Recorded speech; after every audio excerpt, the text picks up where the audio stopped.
Esto es El Popular en Radio, un encuentro semanal de información y análisis.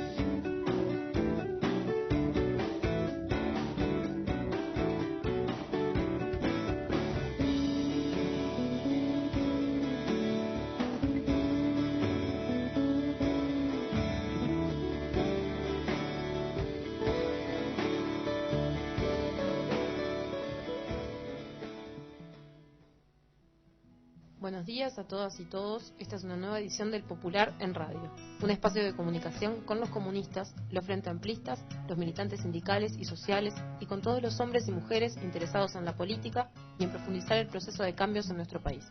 Agradecemos todos los mensajes recibidos por mail, por teléfono y personalmente. Esto es El Popular en Radio. Muy buenos días, como todos los domingos de mañana los saluda Gabriel Mazarovich aquí en El Popular en Radio. Están batiendo récord ustedes, Todavía no había empezado el programa y ya estaban llegando mensajes y mail pidiendo cosas, nunca los había pasado. Gracias. En primer lugar había llegado un reclamo de por qué no pusimos todavía el poema de Nibia que leímos la semana pasada en internet. Si no lo pusimos, pedimos disculpas. Nosotros creímos haberlo puesto en internet. Si no, igualmente pueden buscar Carta Nibia de Tatiana Oroño y verlo. Muy buenos días a todas y todos. Queremos empezar con un saludo a dos personitas muy especiales. En primer lugar, en el día de viernes, nació en la maternidad del Sanatorio Italiano Sofía Hafingler, la hija de Iván Hafingler, secretario de formación del Zunca, y de Vanessa, una queridísimos compañeros los dos. Sofía está preciosa, la mamá también, le mandamos un abrazo grandote. Y además, esta es mía, para todos, acaba de llegar al Uruguay a festejar su añito mi sobrinita, Lucía Mazarovich, cubana ella, que viene a festejar su primer año de vida, así que aunque obviamente no está escuchando el programa, Lucía, para Lucía y Sofía que nos dan ese viento de vida y de alegría, un abrazo grandote. Queremos antes de empezar recordarles que hoy nos escribían otro mail. Hoy 10:30 de la mañana se realiza el homenaje, como todos los años, a Manuel Liberov, médico comunista desaparecido. En la plaza que lleva su nombre, en Camino Carrasco y Prando, hablarán en esta oportunidad Rafael Michelini, vicepresidente del FA, y Pedro Balbi, de la dirección del Partido Comunista. Este homenaje lo organiza la coordinadora K del Frente Amplio. Y antes de pasar también, tenemos que decir, la muerte nunca se festeja, ¿no? Pero murió nada más ni nada menos que Videla, ¿no? Una de las figuras más terribles, más brutales de América Latina, de la represión, del salvajismo. Página 12, el diario argentino, que se caracteriza por muchas cosas de buen periodismo, pero entre otras cosas por hacer tapas espectaculares. Yo recordaba ayer la tapa que hicieron cuando murió Galtieri, el de la Guerra de las Malvinas, que todo el mundo sabía que además de fascista y de asesino era un borracho consuetudinario. La tapa de Página 12 fue "Solo lloró Johnny Walker" cuando murió Galtieri, y realmente fue una tapa extraordinaria, yo la tengo guardada. La de Videla también, dice todo, no precisamos decir más. Página 12, los hermanos, los compañeros de Página 12 titularon ayer "Golpe en el infierno". Y realmente así es, eso es. Quiero recordar que el señores del diario El País, que hoy nos dan lecciones de democracia a todos, y se transforman en defensores de la libertad contra el autoritarismo del Frente Amplio, escribieron 3 editoriales a favor de Videla, pidiendo que Videla siguiera, y diciendo que no se le podía pedir a Videla que se fuera porque tenía que terminar su obra. Esperaríamos ver, si creyéramos que las peras pueden salir de los olmos, que El País alguna vez hiciera autocrítica de haber sido alcahuete de las peores dictaduras del continente. Y terminamos solamente, antes de empezar con este programa que tiene mucho, con una cosa que no puede pasar por alto, ¿no? Empezaron a hacer estas movilizaciones contra la inseguridad, que en realidad es movilizaciones a favor de la baja de la imputabilidad y contra los pobres, articuladas en distintos lugares y de distintas maneras. Uno de sus promotores, Canesa, todos ustedes lo conocen, fundador de un partido político que creo que no fue un partido político, fue un margen de error estadístico, o sea, no llegó a ser registrado en nada, sacó creo que el 0.0.3% de las cosas. dijo el otro día para justificar su pedido de cárcel para los menores en televisión que no entendía por qué la izquierda rechazaba la cárcel como recuperación si Mujica y Mandela se habían recuperado en la cárcel. Eso dijo este buen señor, ¿no? Es incomentable eso, ¿no? Incomentable, ¿no? Si Mujica y Mandela se recuperaron en las cárceles, Mujica preso rehén en un aljibe de la dictadura fascista, Mandela preso del apartheid, 27 años en una de las peores cárceles del mundo. Pero está bueno cuando se le salta la cadena, ¿no? Porque a veces discutimos solo entre nosotros y no nos damos cuenta que lo que se viene es eso. Esas cabecitas son las que se vienen. Agregó un comentario extraordinario. Yo comprendo a estos gurises infractores. No pudieron ir a colegios católicos y recibir valores, dijo. Esa cabecita es eso lo que tenemos que discutir, compañero. Vamos a compartir esta hora de comunicación que tiene el editorial del Popular, el Congreso del Zunca, la marcha del PICNT, que eso sí construye valores, y una extraordinaria entrevista en la convocatoria al 20 de mayo, extraordinaria no porque la hayamos hecho nosotros, sino porque Juan Randonea la rompió en la entrevista sobre el tema de la impunidad. Vamos a compartir el editorial del Popular. Esto es El Popular en Radio.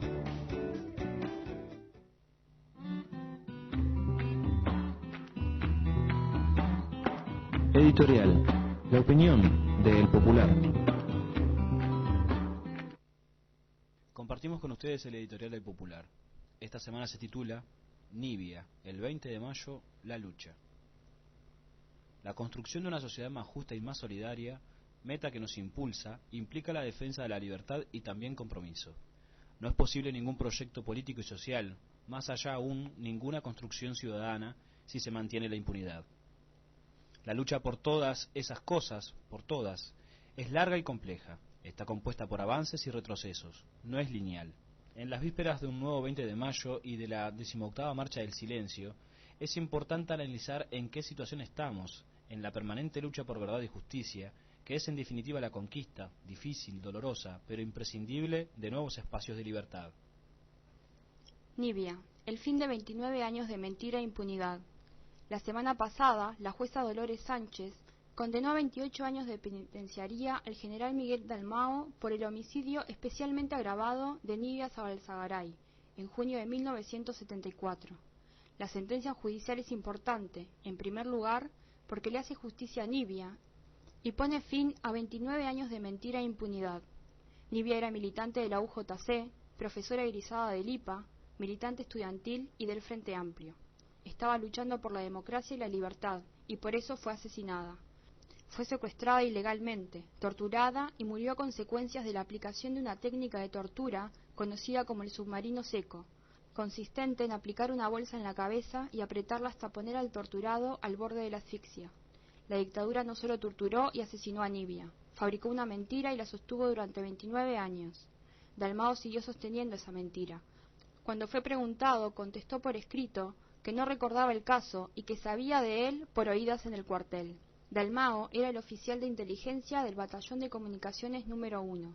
Ningún interrogatorio, eufemismo de tortura, se hacía sin su autorización. Cuando la investigación judicial logró el informe de inteligencia que sostenía la versión de suicidio, se descubrió que estaba firmado por Dalmao. Ante esta evidencia, Dalmao recordó, pero siguió diciendo que fue suicidio, es decir, siguió mintiendo. La mentira dentro de la mentira. La sentencia es importante porque el caso de Nibia fue el primero que el gobierno del Frente Amplio habilitó a investigar cambiando la interpretación de la ley de caducidad. Fue el primero en el que la Suprema Corte de Justicia declaró la inconstitucionalidad de la ley de caducidad. También fue el primero en el que se condenó a un militar en actividad, nada menos que a un general, jefe de la División de Ejército 4. Es que la impunidad niega la verdad a las víctimas, pero también perpetúa la mentira y favorece a los criminales. Nibia, por defender la democracia y la libertad, fue torturada y asesinada. Dalmao, por torturar y servir a una dictadura, fue premiado con la continuidad de su carrera y llegó al grado máximo dentro del ejército. Este caso también demuestra que la investigación judicial, cuando se la habilita, conduce a la verdad y produce justicia. Esta causa llevó 9 años, hubo aplicación de la ley de caducidad, declaración de su inconstitucionalidad, 26 testimonios y peritajes, sentencia, apelación, pronunciamiento de un tribunal de apelaciones y luego condena. Todo eso provocó la perseverancia de la familia, del abogado, la actuación de jueces y fiscales comprometidos y la decisión política del Poder Ejecutivo. Los obstáculos fueron superados y se produjo verdad y justicia. Los caminos de la justicia. Esta condena llega además en un momento muy especial. Estamos en el medio de una disputa que abarca a toda la sociedad, o debería abarcarla, tras la decisión de la mayoría de la Suprema Corte de Justicia de declarar inconstitucionales dos artículos de la Ley 18.831, que declaraba imprescriptibles los delitos de lesa humanidad. Este caso no es afectado por esa decisión, ya que Dalmau tuvo sentencia antes del 2011 y además la jueza no aplicó esta ley, ni condenó por delito de lesa humanidad, sino por uno del Código Penal, homicidio especialmente agravado.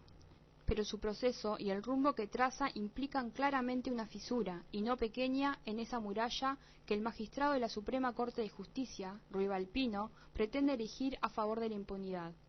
3 de los actuales miembros de la Suprema Corte de Justicia votaron en 2009 la inconstitucionalidad de la ley de caducidad que permitió abrir la investigación del asesinato de Nibia. En ese momento se basaron en jurisprudencia de la Corte Argentina en el caso denominado Arancibia Clavel, favorable a la imprescriptibilidad de los delitos de lesa humanidad. Esa misma Suprema Corte de Justicia, los mismos 3 magistrados, 4 años después, se pronunciaron en un sentido exactamente contrario, y además utilizaron el mismo caso de la Corte Argentina, pero esta vez se basaron en los argumentos discordantes de la minoría. Es un retroceso doctrinario y democrático tremendo, pero además es una contradicción difícil de sostener. Eso es así y hay que denunciarlo. Pero también hay que ser capaces de ver esto como un proceso, que tiene muy poco del pretendido purismo judicial y tiene mucho de cambio de postura, sensibilidad a presiones, correlaciones de fuerza en la sociedad. Es imprescindible ver la realidad como lo que es, un proceso con contradicciones, con avances y retrocesos, y donde hay que dar la batalla en todos los terrenos, en todos. Hay que condenar e intentar revertir la sentencia y la posición retardataria de la Suprema Corte de Justicia. Hay que apoyar la decisión de un número cada vez más grande de jueces, fiscales y tribunales de apelaciones que, a pesar de la postura de la Suprema Corte, siguen investigando, abriendo espacios de verdad y produciendo justicia. Suma en ese sentido el pronunciamiento del Frente Amplio, que reclamó, entre otras cosas, plantear al Poder Ejecutivo la creación de unidades especializadas para investigar, respaldar a las víctimas y realizar seguimiento de todas las normativas y actos administrativos en curso, brindar asesoramiento y seguimiento a las causas de los denunciantes en los distintos ámbitos nacionales e internacionales que se estime oportuno presentar. ¿Habrá que recurrir a los organismos internacionales? Sí, porque no hay que dejar de recorrer ningún camino y además porque hay una sentencia vigente de la Corte Interamericana de Derechos Humanos que obliga a todo el Estado uruguayo, también al Poder Judicial, y hay que hacerla cumplir. Pero hay caminos abiertos en la justicia uruguaya y los que no están abiertos los tenemos que abrir, con iniciativa, con polémica, con denuncias. Esta lucha es parte de la lucha general por avanzar y cambiar la sociedad. No son compartimentos estancos. El avance en la lucha por verdad y justicia implica avanzar en la batalla general, y los avances generales en el proceso de cambios abrirán más espacios de verdad y justicia. Nuestro proyecto de país implica verdad y justicia, debe producirlas, es incompatible con la impunidad. Por eso no hay lugar a renunciamientos, y si se producen, deben ser enfrentados. Así se cambia la realidad, así se avanza y se revierte el retroceso, así y con lucha. Todos al 20 de mayo. Nada de lo conseguido y nada de lo que falta en ningún terreno, tampoco en la memoria histórica, la verdad y la justicia se consiguió ni se conseguirá sin lucha. La lucha es cotidiana y permanente, pero tiene momentos que son síntesis, que marcan puntos de inflexión. Uno de ellos, uno de los principales además, es la Marcha del Silencio, que convocada por la Asociación de Madres y Familiares de Detenidos Desaparecidos, se realiza cada 20 de mayo. Este año la consigna es: en mi patria no hay justicia. ¿Quiénes son los responsables? Todos tenemos una cita de honor este lunes. Nadie puede faltar. Las mejores ideas y estrategias se transforman en papel vacío si no las acompaña el compromiso de luchar por ellas, junto a familiares, construyendo, como año a año, la columna popular que es la garantía última de la verdad y la justicia. La impunidad y la mentira son un matrimonio inseparable. se necesitan mutuamente, se dan sustento. Ese matrimonio nefasto ha sido dominante demasiados años en el Uruguay. Hay que seguir abriéndole paso a la verdad que produce indefectiblemente justicia. Eso es lo que nos hará más libres.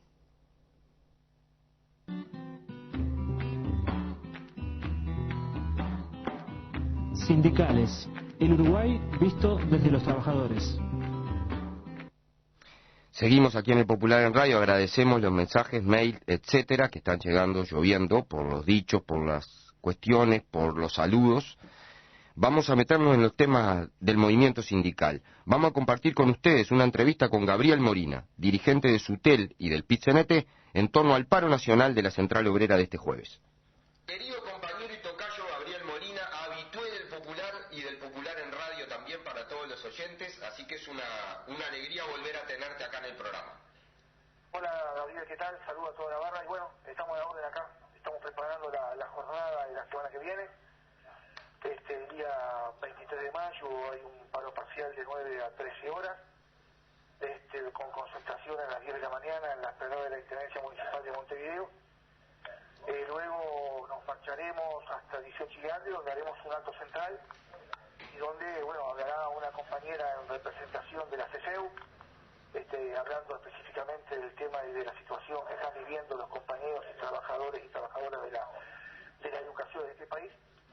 Y luego estaremos realizando la parte oratoria, donde se estará lanzando la proclama única del PIT-CNT de cara a lo que va a ser la última ronda del Consejo de Salario de ese año, y bueno, y también la última rendición de cuentas, que es evidente que si no mejoramos sustancialmente la misma, indudablemente va a afectar no solamente los ingresos de los trabajadores del Estado en los próximos 2 años, sino también lo que tiene que ver con la inversión y el papel que el Estado tiene que jugar en los temas por ejemplo, de las compras públicas, de inversión del Estado, y bueno, y todo lo que tiene que ver con el plan de desarrollo de la industria nacional y el papel protagónico que el Estado tiene que tener en esta materia.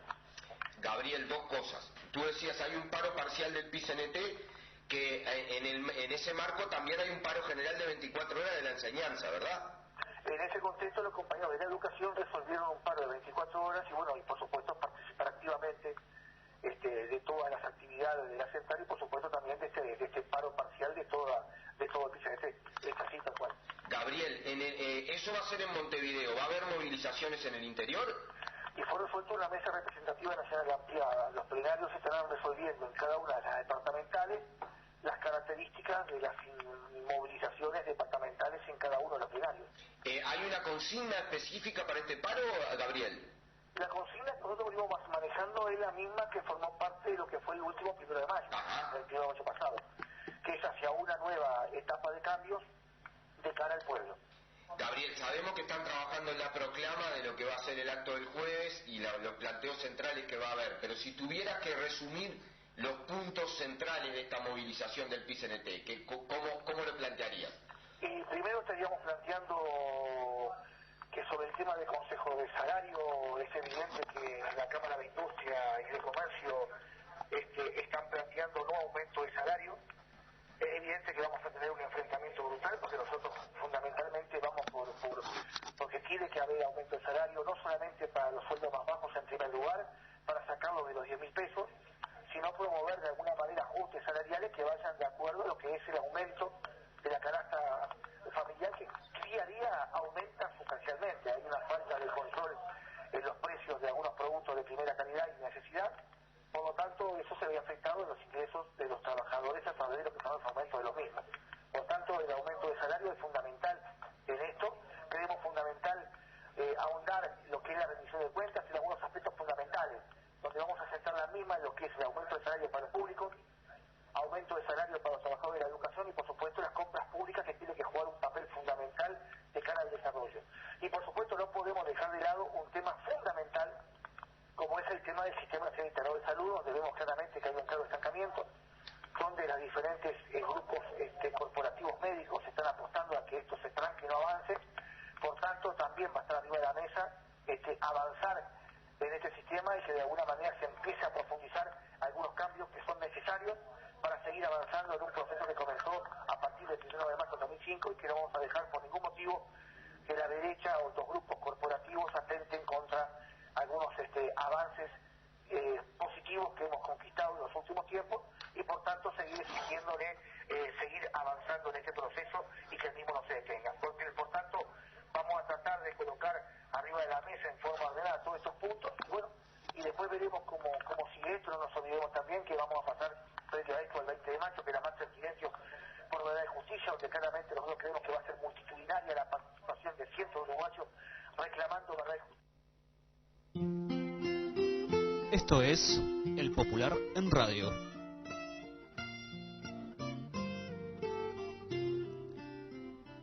Seguimos en el movimiento sindical. Desde el jueves y hasta ayer se desarrolló el 15º Congreso del Zunca, Agustín Pedrosa. Participaron del mismo 1923 delegados de todo el país en representación de 40.000 trabajadores de la construcción. La inauguración, en un hecho extraordinariamente simbólico, fue en el Paraninfo de la universidad, que se repletó de obreras y obreros. Vamos a compartir uno de los momentos más emotivos del acto. Faustino Rodríguez, el Chimango, presidente del Zunca, uno de esos dirigentes obreros con una verticalidad y una humanidad que a uno le hace sentir que hay reservas para rato en este país, explicó por qué el Congreso se llama Agustín Pedrosa, y lo hizo leyendo la ficha que inteligencia de la policía tenía sobre el negro Pedrosa ya en 1965. Escuchemos a Faustino.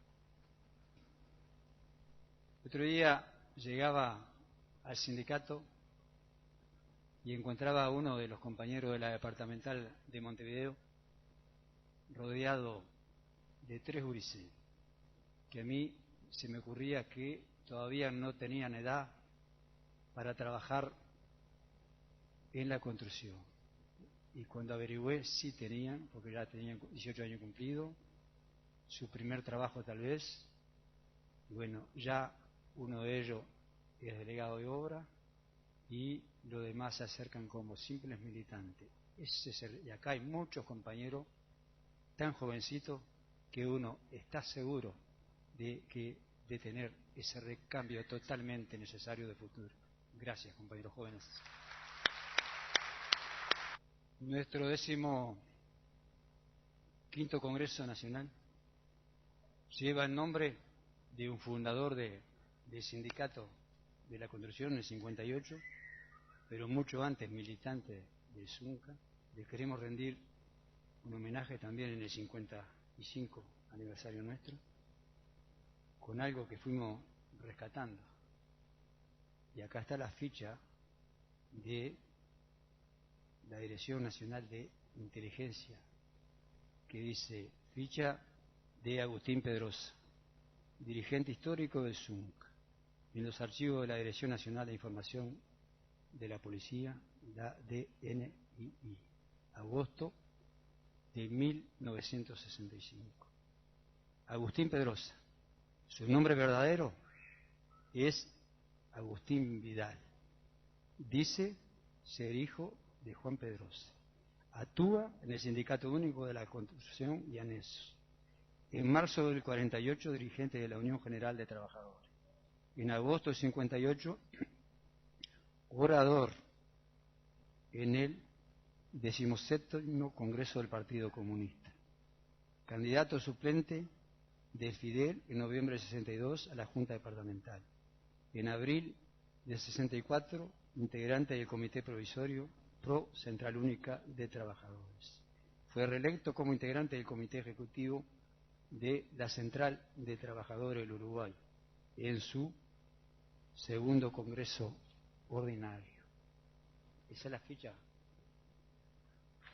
que había de negro Pedrosa. 15º Congreso Nacional de nombre Agustín Pedrosa. Es un homenaje a uno de los principales y más queridos dirigentes en la historia de nuestro gremio, negro de la construcción, del Zunca y todavía comunista.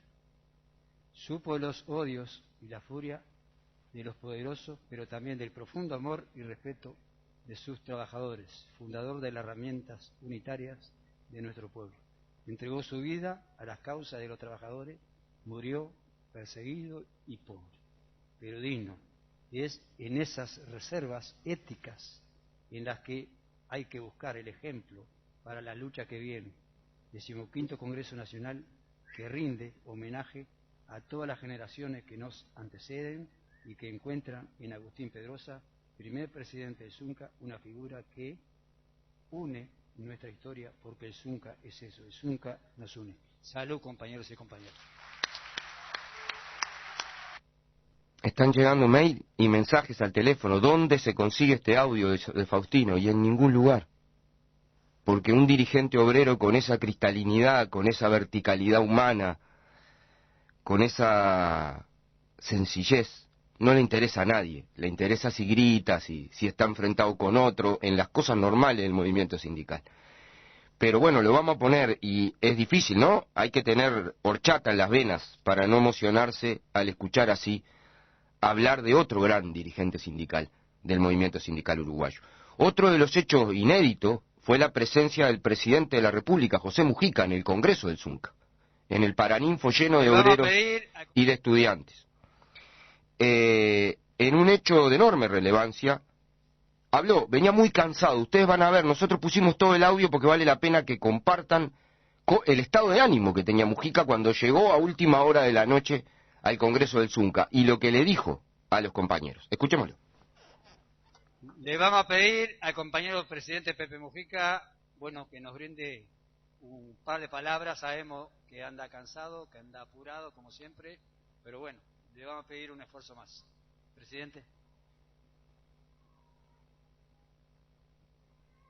Compañeros, queridos compañeros, es un día que uno tiene ganas de llorar y tiene ganas de reír, porque eso es la vida, las dos caras. Y naturalmente el alma de un viejo está en una mochila cargada de recuerdos, esta sala, este ámbito, que hemos ido envejeciendo. Éramos casi muchachos, vinimos con el polo gargano de Cuba, con el viento en la camiseta. Hace 50 años, nos parece que tocábamos, conferenciamos, parece que estábamos en un nuevo amanecer. Estábamos equivocados, la marcha era mucho más lenta y más difícil, compañero. Pero evidente que tampoco teníamos lo que tenemos, que no cayó del cielo. Cayó como acumulación de una larguísima lucha de generaciones y generaciones y generaciones de militantes en lo social, en lo político, tratando de mejorar el mundo como podemos. Pero me quiero reír con ustedes para despedirme. Estaba hace pocos días comiendo unos franfruti en un boliche de Colonia, sentadito en el cordón. Y naturalmente la gente que está trabajando allá en la gigantesca papelera es un arco iris. Hay gente de todas partes del mundo, rusos, austríacos, turcos, exactamente. Aparece uno, no se le entendía nada. Zunca, lo único que se entendía, Zunca, 4 o 5 veces. ¡Zunca!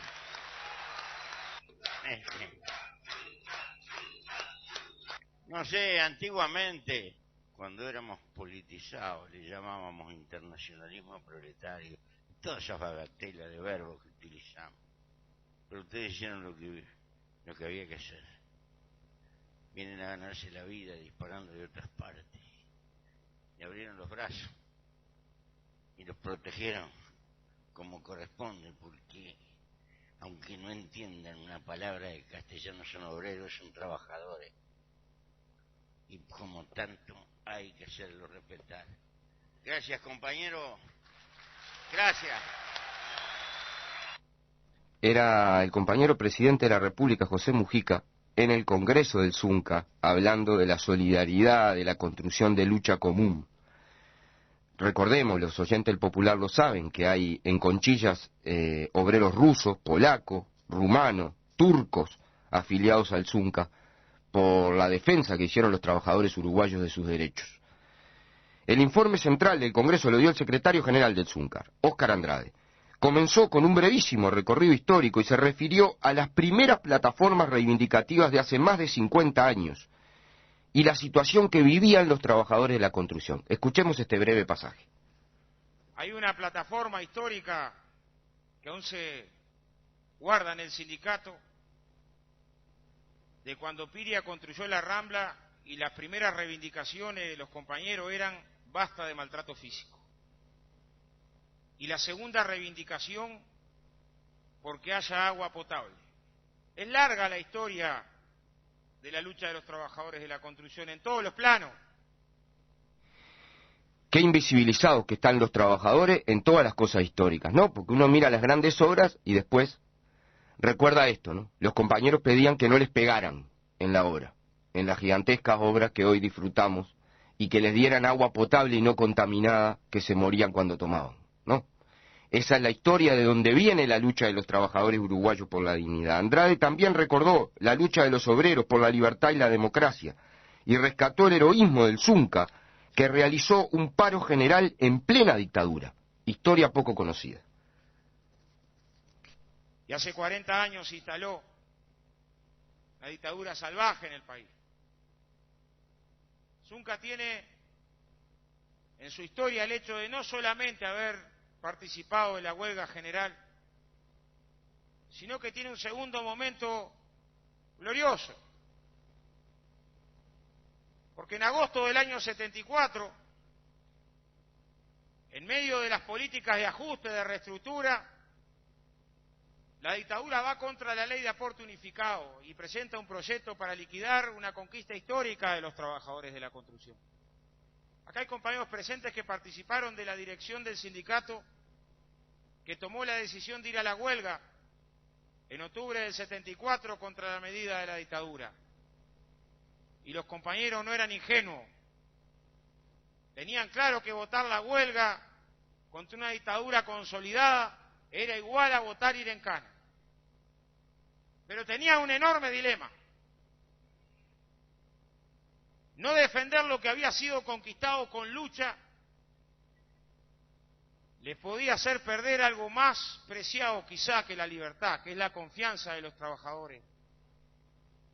La historia es conocida, el Zunca fue a la huelga, se defendió el aporte unificado y esa dirección del sindicato toda, enterita, se comió 10 años de cárcel y nuestro local fue ocupado y recuperado 10 años después. Pero tenemos que tener memoria. Óscar, en otro de los pasajes del extenso informe, se refirió a las consecuencias del neoliberalismo y valoró los avances logrados con la lucha en estos años de gobiernos de izquierda. ¿Cuáles fueron los resultados para el país y para los trabajadores de las políticas neoliberales? Llegamos a tener un 20% de desempleo, más de 1,5 millones de uruguayos en la pobreza. La industria de la construcción, que según un titular de Diario Hoy, con 60.000 trabajadores registrados, está en crisis, tenía 15.000. Algunas gremiales empresariales uno no las puede entender. Hoy titularon, nunca vimos una situación igual que la de hoy. Hoy estamos en el peor de los desastres. Sin embargo, de cada 4 trabajadores que hoy está ocupado, hace 10 años tenían un trabajador de la construcción ocupado. Teníamos de cada 4 compañeros, 3 en la línea de la pobreza. 75% de los trabajadores de la construcción bajo la línea de la pobreza. Una cantidad gigantesca de nuestros gurises con dificultades de aprendizaje por mala alimentación. Cualquier feria del país iba a encontrar a trabajadores de la construcción vendiendo sus herramientas. Y los compañeros saben que debe haber poca cosa más dura para un compañero que vender sus herramientas. Miles emigrando sin documentación. Formas de represión que cabalgaron. Clientelismo del más puro y duro en cada obra del interior, donde para entrar a trabajar únicamente la tarjeta del intendente de turno te podía hacer entrar a trabajar. Para este gremio, que es independiente, pero que no es otario, no es todo lo mismo. No da todo igual. Y está claro que nadie te regala, tenés que construir con esfuerzo, con organización, pero ni de canto existen hoy las mismas condiciones de trabajo, de organización, que existían hace 10 años atrás. Donde se imponía una lógica, claro, después estaría bueno que repasáramos los debates acerca de cada ley laboral. Cuando asume el Frente Amplio y convoca la negociación colectiva, salieron los que pronostican el apocalipsis. Dijeron, si se prueba la ley de negociación colectiva, Uruguay va derechito para el infierno. Es el pecado máximo. Porque habiendo negociación colectiva, se van a ir las inversiones, se van a fundir los bancos, se van a ir desastre, pobreza. A todo eso había pasado acá en el 2002-2003 sin ninguna negociación colectiva. Cuando se plantea un proyecto de ley que lo que establecía es una cosa elemental, no te pueden echar por la actividad sindical, mínima democrática. O sea, por ser militante sindical no pueden echar a un trabajador, lo mismo. Algunos empresarios combinados dijeron, esta es la dictadura cívico-sindical. Ahora sí, la catástrofe. Miren lo que hicieron, qué espantoso. No vamos a poder seguir echando dirigentes sindicales. Nos quitan una cosa que es central, demostrando el estado de primitivismo con los que algunos representantes de algunas gremiales empresariales entienden las relaciones laborales. La entienden desde el lado de tener ellos el sartén y uno fritado adentro del sartén. Se votó la ley de libertades sindicales. Y en los consejos de salario hubo crecimiento de salario. Entonces ahí el pronóstico era peor. Si hay crecimiento del salario, lo que se siembra, decían los neoliberales, ¿no? Va a ser informalidad. Informalidad, porque la empresa no va a poder estar formal, entonces va a tener que estar en negro. Y va a terminar perjudicando al trabajador. Teníamos en el 2005 900.000 y algo de trabajadores registrados. Y ahora tenemos 1,5 millones de trabajadores registrados. Y no hay un mínimo de autocrítica de su receta. Oscar, finalmente, en un extenso informe, destacó el valor de la organización sindical, especialmente el valor de la organización sindical y el avance logrado de no tener que esperar de los trabajadores de otro lado, sino de su propio esfuerzo y de su propia lucha. Escuchémoslo. Pero no es que no tenemos memoria, ¿eh? Este sindicato durante 10 años batió récord porque casi el pleno de todas sus direcciones departamentales, del primero hasta el último, estaba condenado a estar desocupado. En algunos pagos del interior teníamos la ventaja de que los TV cable te sacan la información. Está claro. Ese compañero que salía a denunciar un conflicto, ¿cuántos compañeros de Paysandú tenían que ir a trabajar a Argentina para poder pucherear? ¿Cuántos se nos quebraron por la desocupación? Porque este sistema es tan perverso que te hace sentir culpable de la desocupación. Dice, mirá, ahí tenés al sindicalista. Ahora se metió el sindicalista, nadie le da laburo, su gurí pasa hambre. ¿Culpa de él? ¿Cuánta de esa ideología cambió a nivel de la sociedad, a nivel de la industria? Claro, nos habían encajado semejante derrota. No irreversible, pero semejante derrota en el plano internacional. Y hubo que rearmar, y hay que rearmar. Legitimidad de que vale la pena estar organizado. Era complicado, sobre todo para los compañeros jóvenes, pues se aguantó el chaparrón.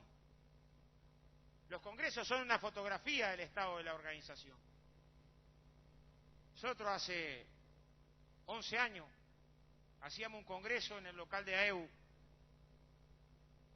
Elegimos 115 delegados, 120. El quórum nunca pasó de los 90 compañeros.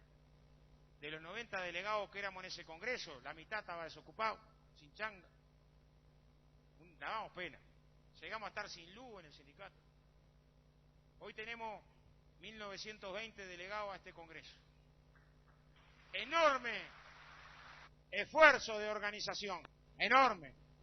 Y un saludo a los compañeros que están afuera, porque nos quedó chico el Paraninfo.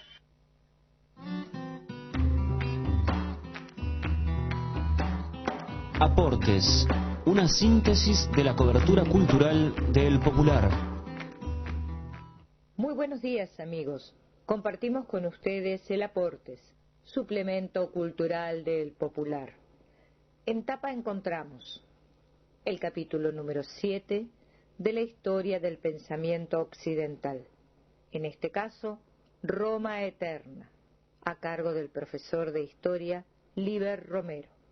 En página 2 del libro que escribo desde el título Noches sin campanas, Crónica 44, Rotaciones, de Jorge Jesús, de Paysandú. Carlos Benavides comparte con nosotros Blackberry, cereza negra. Los museos esperan nuestra visita, una semana dedicada a ellos para conocerlos, visitarlos y apreciar nuestro patrimonio cultural. En página 3, Entre el amor y el pensamiento, un informe sobre la banalidad del amor. Crítica teatral a cargo de Cristina Landó. En contratapa encontraremos la propuesta de lectura de la editorial Trilce, Teatro por los Barrios y el Arístides, con Las batallas de Víctor Hugo, Así no marcha la Intendencia y El papá de la reina.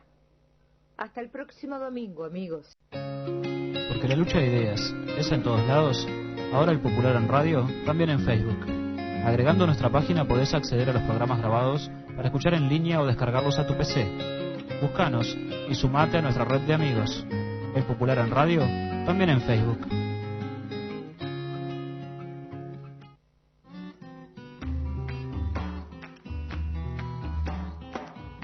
El tema de la semana.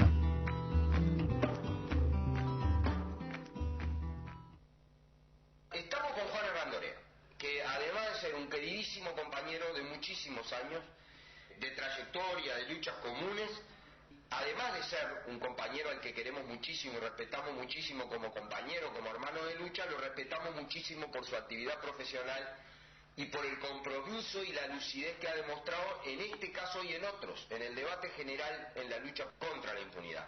Pero además de eso hoy vamos a hablar en particular porque Juan ha tenido un rol principalísimo en el juicio por el asesinato de Nidia Zabalzagaray, que ha tenido sentencia.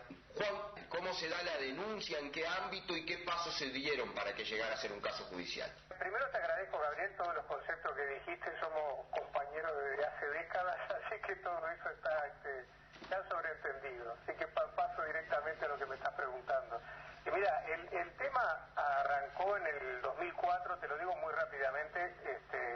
La hermana de Nidia, Estela, es la que nos vino a consultar al estudio, con la idea de que quería hacer algo por Nidia, más allá de que en la izquierda siempre se había manejado, obviamente, que lo de Nidia había sido un asesinato. Ella quería tirar por tierra la versión oficial del suicidio y que entendía que era como una deuda que tenía con la hermana. Entonces, en el 2004 armamos la denuncia, participó también Paco Laurenzo, y se presenta en 2004, o sea que la presentamos todavía antes de que ganara el Frente de las elecciones. Y con los trámites internos, el primer expediente que va al Poder Ejecutivo, ya con Tabaré Vázquez como presidente, y que el primer expediente que va en cumplimiento de la ley de caducidad justamente en consulta, es este expediente, el de Nidia. Y Tabaré Vázquez, el gobierno de Tabaré, informa de que, como nosotros habíamos planteado la posibilidad que hubieran participado civiles en la detención de Nidia, por aquello que siempre se dijo de que habían sido algunas personas de particular, Tabaré habilita la investigación. Sale una resolución del Poder Ejecutivo que dice que en la medida que puede haber civiles implicados, el caso se habilita. Y entonces comienza la indagatoria, el presumario que lleva años.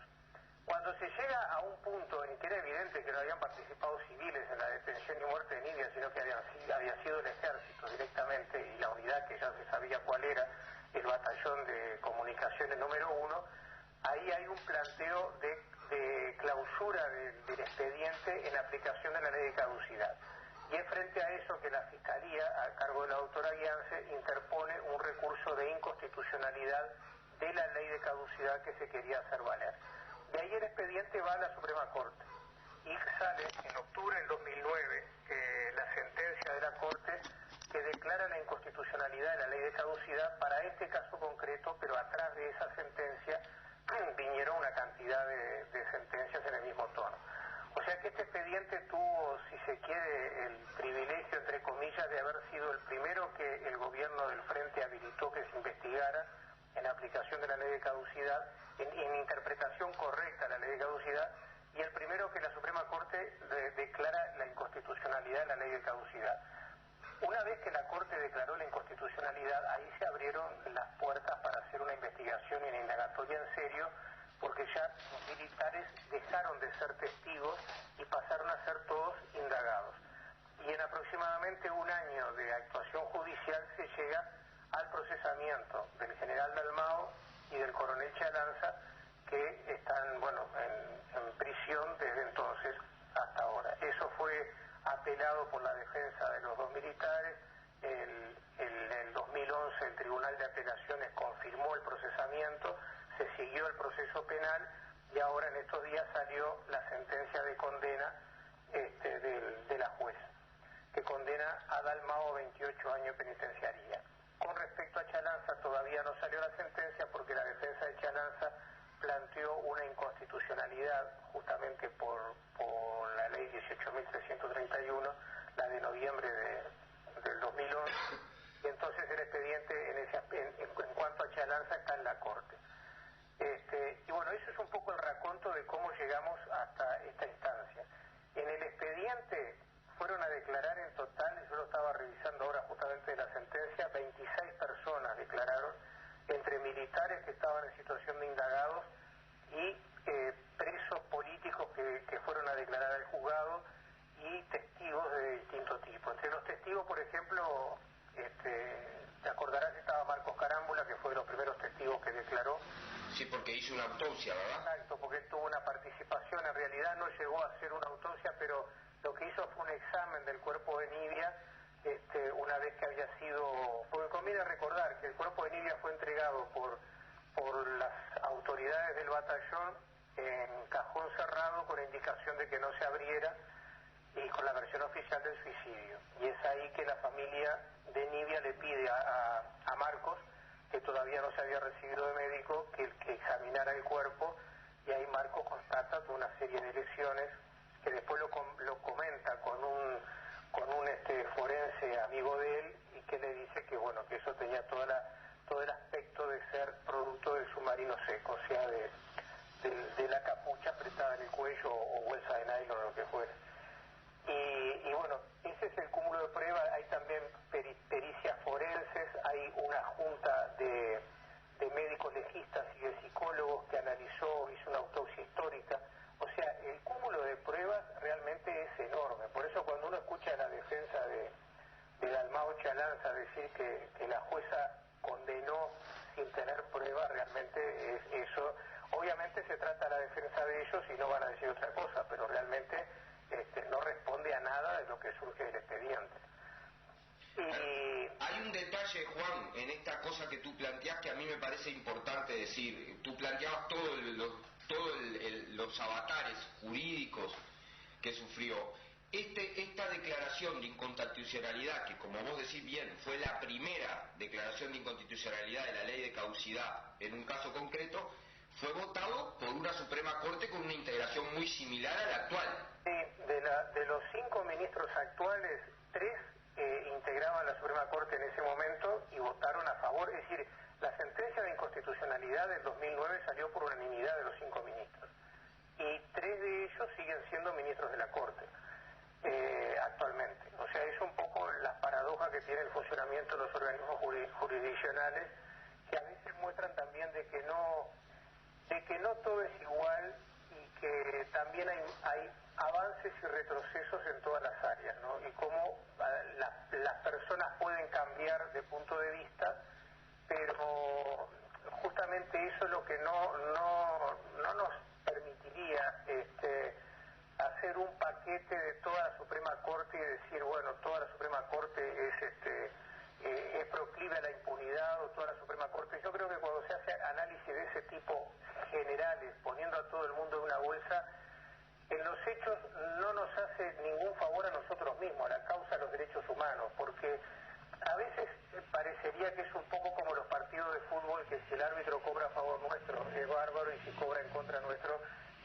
lo queremos matar. Y cuando si la Suprema Corte, la mayoría de la Suprema Corte que declaró la inconstitucionalidad en el 2009, todo lo vimos como un avance muy grande del Poder Judicial uruguayo, creo que también hay que mantener determinadas coordenadas para analizar lo que ha sido el retroceso actual de la Corte.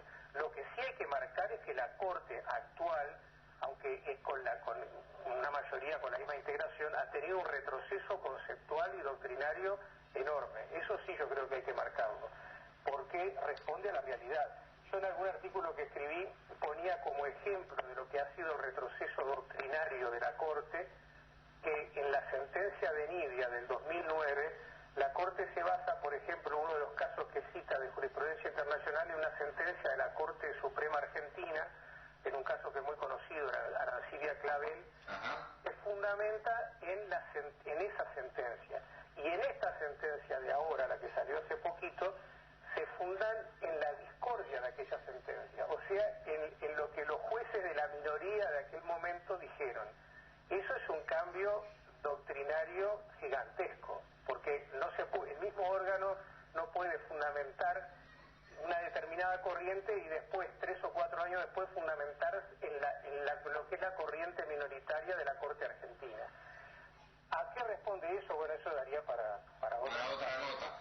Pero es un dato muy interesante, sí, para decirle a los oyentes que nos están escuchando y que de repente no manejan, el caso de Arancibia Clavel es un caso que efectivamente se ha tomado como jurisprudencia internacional y, si yo no recuerdo mal, responde a un agente de la dictadura de Pinochet, ¿verdad? Claro, exacto. Y además ahí es donde la Corte Argentina, entre otras cosas, valora lo que son los delitos de lesa humanidad, la imprescriptibilidad de esos delitos y demás.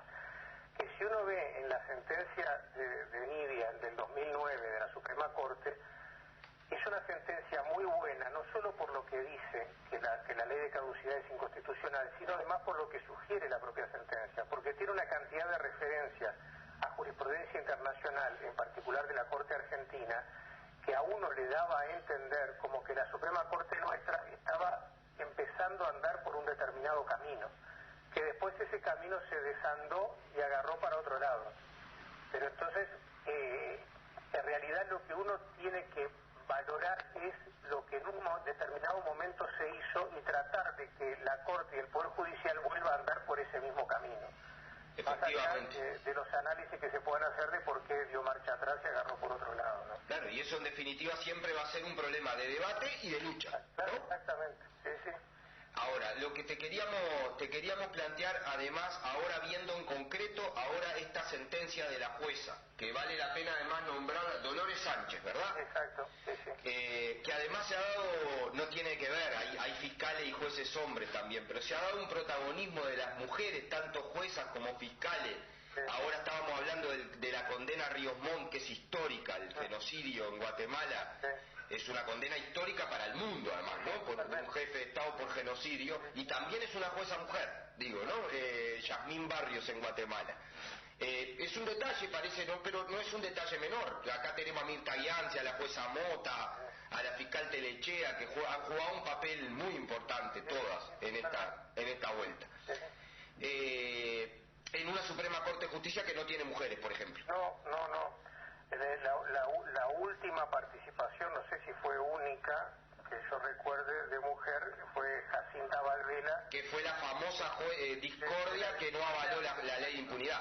Era Jacinta Valvela y García Otero, los dos ministros discordes de la sentencia. Yo recuerdo todavía hoy, ¿no? Valdría la pena que muchos compañeros leyeran ese pronunciamiento de Valvela cuando se aprobó la ley de caducidad en el 87, ¿no? Claro, exacto. La ley se aprueba en el 86. En el 86, diciembre del 86. En el 88, porque se demoró casi 2 años en que la Corte se pronunciara. Pero lo que también es bueno recordar es que esas discordias de Valvela y de García Otero fue la teoría que adoptó la Suprema Corte en el 2009. En la sentencia de octubre del 2009, las referencias a la discordia de Valvela y de García Otero son permanentes. O sea, la Corte adoptó 20 años después aquel criterio que había sido minoritario. Que en aquel momento había sido minoritario. Exacto, había sido minoritario. Sí. Es muy interesante plantear este proceso para entender que las cosas a veces cuando se ven en blanco y negro lo único que hacen es generar frustración y generar puertas cerradas. Exacto. Lo bueno es ver siempre los procesos en el dinamismo que tienen, ¿no? Porque nunca son una fotografía, en realidad siempre son una película y se puede ir avanzando o retrocediendo pero siempre es bueno tener claro que las cosas no se cristalizan nunca, no hay situaciones congeladas, porque Eso los es así. cambios, digo, incluso la propia integración, si la Corte casi con su integración actual cambió para peor, también no hay por qué descartar que pueda cambiar para mejor, porque no hay que ser tan pesimista de partir de la base, porque a veces se puede caer una postura muy negativa de decir, bueno, pero estos 4 ministros que son mayoría de la Corte no van a jubilarse hasta dentro de 2, 3, 5 años.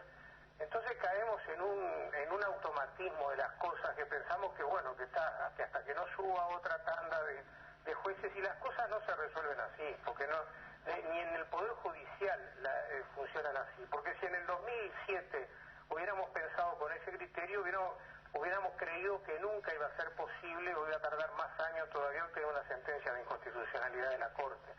Y no, el tema es ese, es lo que vos decías, los procesos, los trámites judiciales no están al margen de los procesos políticos y sociales, obviamente. Entonces, lo fundamental siempre es qué pasa con el proceso político y social respecto de estos temas, ¿no? Ahí es donde realmente se define gran parte de las cosas, ¿no? Vayamos a la sentencia entonces. ¿Qué destacarías tú de la... Ya diste un primer argumento que la defensa está sosteniendo, que no hay pruebas, que se está culpando a un inocente, que no hubo investigación y que es una sentencia de revancha y de venganza, que es lo que está planteando básicamente Langón, ¿no? Que es claro, que es otro tipo del que hay que hablar, ¿no? Fiscal general frustrado, ¿no? Que quiso imponer Sanguinetti y no pudo en su gobierno. Exacto. Lo que te queríamos preguntar, ¿qué destacarías vos de la extensa sentencia y muy fundamentada, dicho sea paso, sentencia de la jueza Dolores Sánchez? Totalmente. Yo digo, para hacerlo muy sintético, te marcaría 2 puntos. Uno referido a la situación de Dalmau en concreto, que es bueno tener presente con los fundamentos que se manejó la condena ahora de Dalmau. Porque a veces yo he escuchado a la defensa que siempre dice no hay pruebas de que Dalmau la haya matado. Acá obviamente no se trata de una rapiña a un kiosco donde uno puede tener testigos de que el rapiñero agarró un revólver y tiró y mató. Acá estamos hablando de una situación de dictadura en la cual las detenciones eran clandestinas, todo el procedimiento que se seguía después de la detención era clandestino, en una situación de impunidad absoluta. Entonces hay que verlo en ese contexto, y lo primero que la sentencia hace muy bien es enmarcar el contexto. Se basa, por ejemplo, en el informe de la Comisión para la Paz, donde marca ya lo que califica como hechos notorios, es decir, hechos que no necesitan ser probados en cada causa judicial en particular, como es, por ejemplo, el modus operandi de las Fuerzas Armadas.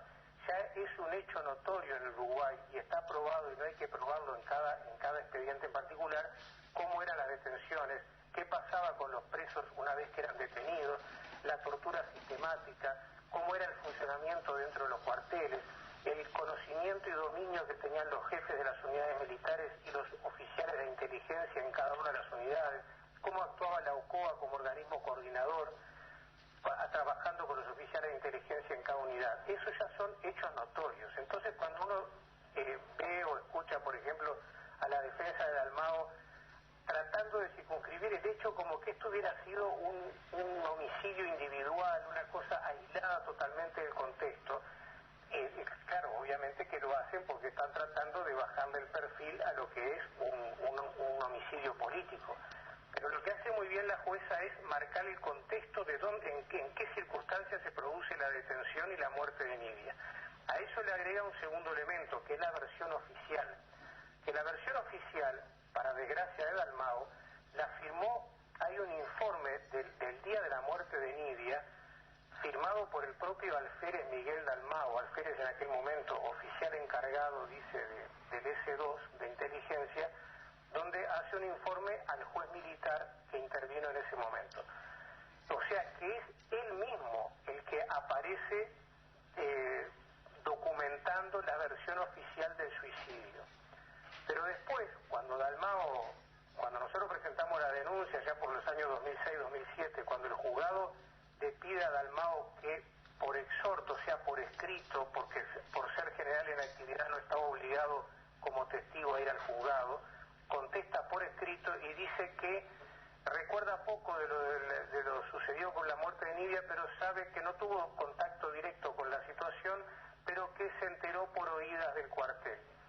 Después, cuando el juez lo llama a declarar ya después de la sentencia de constitucionalidad de la Corte, cuando ya va como indagado, era evidente que él nos podía alegar que no había tenido ninguna vinculación con el hecho cuando él firmaba el documento, lo que era el parte oficial de la muerte de Nidia.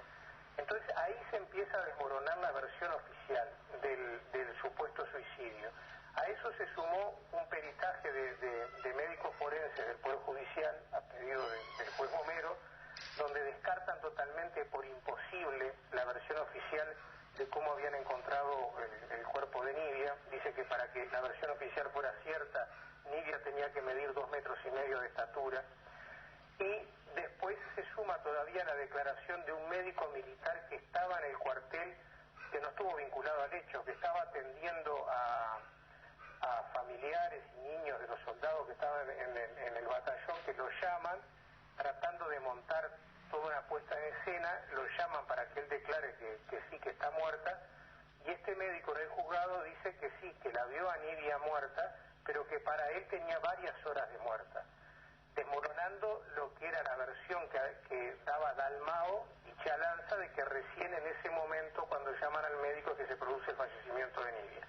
Entonces hay 3 o 4 hechos que desmoronan la versión oficial. Entonces lo que dice la jueza, si hay una versión oficial que es imposible de que sea cierta, porque científicamente es imposible, y porque además uno de sus ejes, que era Dalmao, se prueba la falsedad de lo que él ha declarado, entonces lo que se desmorona es la tesis del suicidio. Al desmoronarse la tesis del suicidio, queda claro que lo que hubo fue una puesta en escena de las autoridades militares de ese momento para encubrir un homicidio. Y si es un homicidio, y los propios militares lo declararon, nada sucedía en el cuartel sin la autorización del jefe del batallón y del encargado del oficial de inteligencia del batallón. No había interrogatorio sin presencia de ellos. El interrogatorio en sí se orientaba y se determinaba de acuerdo a lo que el oficial de inteligencia decía. Todo ese cúmulo de cosas imputan a Dalmao. Y todavía después la jueza analiza en concreto la declaración, la inconsistencia de las declaraciones de Dalmao cuando dice, porque hay cosas que realmente son patéticas. Dalmao dice en un momento que se arrima al calabozo para llevar a Nidia a su oficina, para sacarle fotos y tomarle huellas digitales, cuando eso es tan increíble, porque ya, como decía hoy, es un hecho notorio que las Fuerzas Armadas no actuaban así con los detenidos, ¿no? Obviamente que lo primero que se hacía era torturarlos. Pero Dalmao dice que va a la celda para retirar a Nidia, para sacarle fotos, y por la mirilla ve que en ese momento está colgando, pero había ido sin las llaves. Entonces la jueza dice, ¿qué sentido tiene ir a retirar a un detenido de un calabozo sin ir con las llaves? Porque no se abrió de inmediato la celda. Y que además él dice que ve a Nidia agonizando, y Chalanza, el jefe del batallón, también dice que se murió en su presencia, y cuando llaman al médico que estaba atendiendo a los familiares en el cuartel, el médico en el juzgado dice que para él tenía varias horas de muerta porque estaba fría, lo que da la idea de que en realidad montaron un escenario hasta tratando de implicar al propio médico que estaba ahí. Entonces las contradicciones son tantas que por eso la jueza termina diciendo de que el responsable del homicidio, el autor del homicidio de Nidia Zabal Sagaray, lo dice bien clarito, es en aquel entonces el oficial Miguel Dalmao.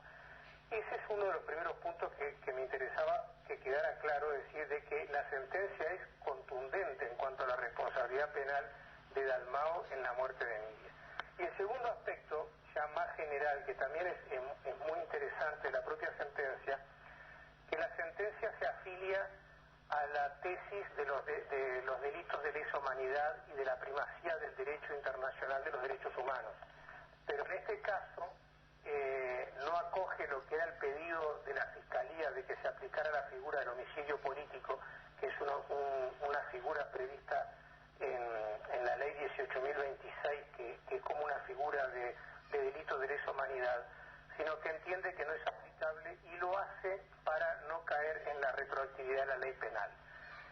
En definitiva, uno doctrinariamente puede decir que no es compartible ese aspecto, pero en los hechos, conociendo lo que es la jurisprudencia actual de la Suprema Corte, yo creo que hasta eso fue bueno en la propia sentencia, porque si la jueza lo hubiera condenado a Dalmau por homicidio político, es muy probable que al otro día tuviéramos un recurso de inconstitucionalidad de la ley ante la Suprema Corte con los resultados que ya sabemos que puede pasar.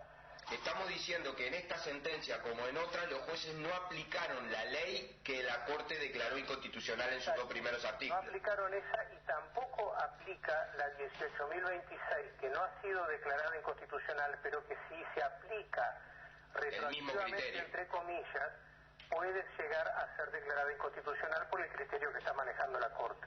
Entonces la jueza no aplica ese delito previsto en la 18.026, sino que lo que hace es aplicar un delito que está previsto en el Código Penal del año 34, que es el homicidio muy especialmente agravado. Y analiza por qué, pone por graves sedicias, y de ahí concluye en la pena que coincide con la misma pena que pide la Fiscalía, los 28 años de penitenciaría, ¿no? Juan, para ir en el último análisis de esta historia, que además da para mucho cada cosa y vamos a seguir hablando porque está todo este debate planteado, y ¿cómo impacta esta sentencia desde tu punto de vista en el debate general y en la lucha general que tenemos por seguirle abriendo caminos a la verdad y a la justicia? Yo te escuchaba y nosotros hemos dicho siempre, incluso en charlas y en debates que nos ha tocado estar, que hay un elemento que es fundamental, que es el poder de la verdad, ¿no? O sea, en todas las denuncias que se han hecho, en todos los juicios que se han hecho, la versión de la dictadura ha demostrado ser falsa.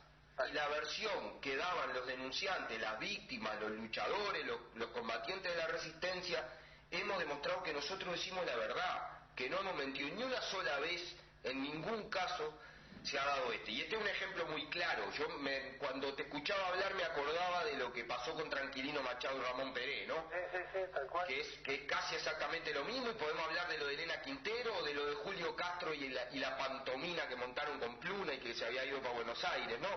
Por decir solo las partes más conocidas. Entonces, a mí me interesa mucho decir esta sentencia y esta dilucidación en el marco de la búsqueda de la justicia y de la construcción de la verdad, ¿no? Exacto. La sentencia incluso tiene todo un capítulo referido al derecho a la verdad, justamente lo llama así expresamente, del derecho a la verdad, de saber qué fue lo que pasó, y se extiende en eso muchísimo. Es decir, a medida que va demoliendo la versión oficial, la sentencia va reafirmando el derecho a la verdad como derecho nacional, pero como construcción también del derecho internacional de los derechos humanos y la jurisprudencia internacional, como el peso del derecho a saber qué fue lo que pasó. Porque, hago un paréntesis, cuando nosotros presentamos la denuncia en el 2004, una de las cosas que planteamos en la denuncia, de las dos cosas, era el derecho a la verdad, justamente, a saber qué fue lo que pasó y a que se dejara de lado la versión oficial del suicidio. Eso era lo primero. Lo que queríamos era que se declarara que había sido un homicidio, y segundo, obviamente, que se determinaran las responsabilidades, que hubieran las sanciones del caso. Pero esto mismo, porque acá en el caso de Nidia hubo que luchar justamente contra una mentira oficial, que era la falsedad de que Nidia se había suicidado. Y bueno, eso se consiguió revertir, y además, obviamente, la condena a los responsables, ¿no? Pero en cuanto a cómo puede pesar esta sentencia, yo creo que en primer lugar que siempre es bueno, cuando pasan tantas cosas que uno lo siente como goles en contra, ¿no? Como lo que pasó en las últimas semanas a nivel del Poder Judicial, siempre es bueno que hayan hechos que hasta anímicamente den una perspectiva de que se puede seguir avanzando más allá de determinadas sentencias de la Corte. Si bien la sentencia de Dalmau está un poco por fuera de ese debate, porque no se le aplica la prescripción, porque Dalmau fue procesado antes del 2011, por lo tanto todo ese debate jurídico en cuanto a si prescribió o no prescribió, si se aplica delitos de lesa humanidad o no, está por fuera, porque a Dalmau ya se lo procesa mientras todavía estaban corriendo los plazos del Código Penal, o que por ese lado no hay riesgo, diría yo. Pero lo que sí creo que puede estar planteado, y no solo en este caso, sino un poco lo que ha pasado también en las últimas semanas a nivel de juzgados y fiscalías, es que los jueces y fiscales se siguen manejando con su propio criterio. No se tomó, salvo en un solo caso, no se ha tomado la sentencia de la Corte como una especie de orden. Como la muralla que decía Rivalpito. Claro, exactamente. Un compañero me preguntaba qué pasaba con la muralla de la Corte, y yo le decía, en el caso de Nibia nosotros estamos del otro lado de la muralla, porque no se aplica para este caso los criterios que está sosteniendo la Corte. Pero incluso partiendo de la base de la existencia de esa muralla, ha habido resoluciones de jueces de primera instancia, que han continuado, frente a pedidos de clausura de la defensa de los militares, que han continuado habilitando las investigaciones en base a sus propios criterios, que son muy interesantes de empezar a manejar. Por ejemplo, una jueza, justamente la que sustituyó a Mariana Mota, que sostiene que no se deben computar, es decir, partiendo de la base de que pueda ser prescriptible los delitos, sin meterse en el debate de si es de lesa humanidad o no, partiendo de la base de que puedan ser prescriptibles, esta jueza sostiene, que la doctora Larrier sostiene que los plazos de prescripción recién hay que computarlos a partir del 2009, cuando la Corte declaró la inconstitucionalidad de la ley, porque recién ahí las víctimas y sus familiares podían reclamar judicialmente. Y es de una lógica realmente de hierro lo que sostiene, porque por un lado no se me puede decir, está vigente la ley de caducidad y entonces usted no puede accionar, pero a la vez me están diciendo que me están corriendo los plazos de prescripción. Entonces, ¿cómo es? Resulta que no puedo reclamar, pero me están computando los plazos para que... Como si pudiera. Exacto. Entonces, lo que afirma es que al empezar a computarse en el 2009, ninguno de estos delitos prescribió.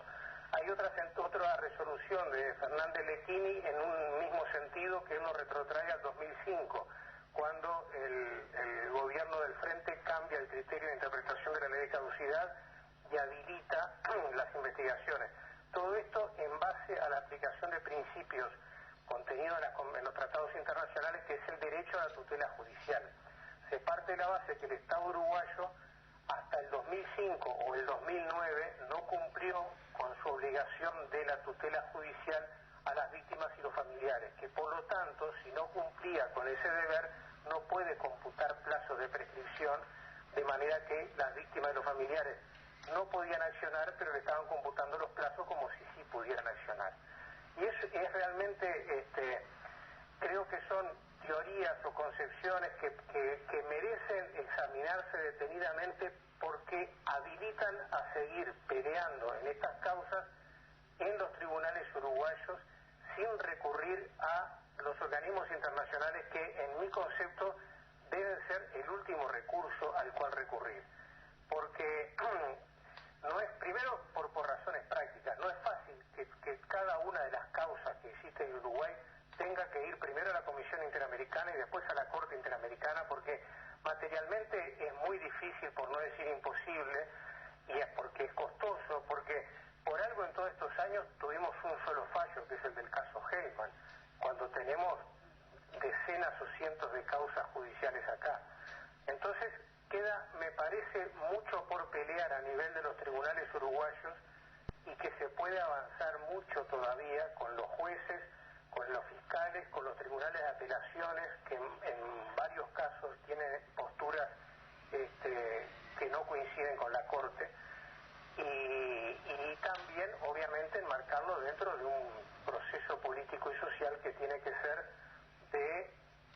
de claridad en estos conceptos y de manejarlo dentro de un proyecto general, porque en eso soy un convencido, que si nosotros separamos la causa de los derechos humanos de lo que es un proyecto general de cambio para el Uruguay, le estamos haciendo un flaco favor a la causa de los derechos humanos y también al proyecto general. Yo creo que son cosas que tienen que articularse íntimamente y que permitan que los dos procesos avancen en sintonía, ¿no? Bueno, es un poco la valoración. Juan, te agradecemos muchísimo. La verdad que te vamos a volver a consultar en toda esta lucha. Ahora viene la marcha del 20 de mayo, que siempre es un momento esencial para estas reivindicaciones, más allá de las consignas y de todo. Sin duda, por ejemplo, el año pasado la marcha del 20 de mayo fue un quiebre. El año anterior, digo, cuando fracasamos en el Parlamento y todas las cosas que pasaban, la perspectiva de la marcha más grande de todas fue realmente la única respuesta que cabía dar y que abrió camino para encontrar otra salida. Entonces vamos a estar ahí. Sabemos que vamos a estar juntos y bueno, y te agradecemos muchísimo, de verdad. Bueno, siempre es un placer además conversar. Estamos, Gabriel, bueno, a las órdenes. Te mando un abrazo grande. Un abrazo. Era la entrevista con Juan Errandonea. Nos pasamos unos minutos con autorización y violentando la autorización, pero bien, en términos amistosos, valía mucho la pena. Tenemos un montonazo de mensajes. Es muy cómico esta reacción, ¿no? De que piden que la ponga en internet. Está bien, nosotros la vamos a poner en internet, pero la función básica de la entrevista y de las cosas que hacemos es compartirlas con ustedes así, en la radio. O sea, la radio ha existido antes de internet y va a seguir existiendo después de internet como mecanismo de comunicación y de trabajo con ustedes. Esto es lo básico. Obviamente lo vamos a poner en internet, pero hay vida fuera de la pantalla, mucha vida, que es la que estamos transmitiendo aquí. Antes de terminar, reiteramos la convocatoria a la Marcha del Silencio. Todos y todas, fecha patria, construida por el pueblo.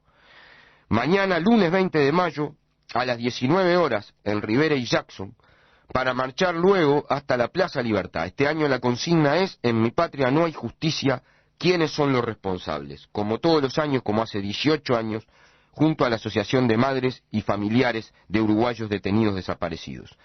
Previamente me mandaban un mensaje para hacerme acordar. Vamos a estar con el querido colega, compañero y hermano Roger Rodríguez en la Facultad de Psicología, en una charla organizada por el Centro de Estudiantes de Psicología como actividad preparatoria a la marcha, allí en la Facultad de Psicología a las 5 de la tarde. Los esperamos. Llegamos al final del programa 58 del Popular en Radio. Trabajamos para este programa quien les habla, Gabriel Mazarovich y Gabriela Pasturino. En los estudios, Lois Artigas, María José Frías, Lilian Firpo. Y en cabina hoy, debutando con nosotros, con gran feeling y gran amistad y laburando como gato entre la leña con los audios, Matías González, a quien le agradecemos mucho. Les mandamos un abrazo enorme, muchas gracias por los mensajes. Nos encontramos dentro de una semana, el domingo, aquí en CX30, el lunes, todos a 18, a marchar por los desaparecidos, por la verdad y la justicia. Un abrazo grande. No tengo más enemigos que los que se oponen a la pública felicidad. José Gervasio Artigas.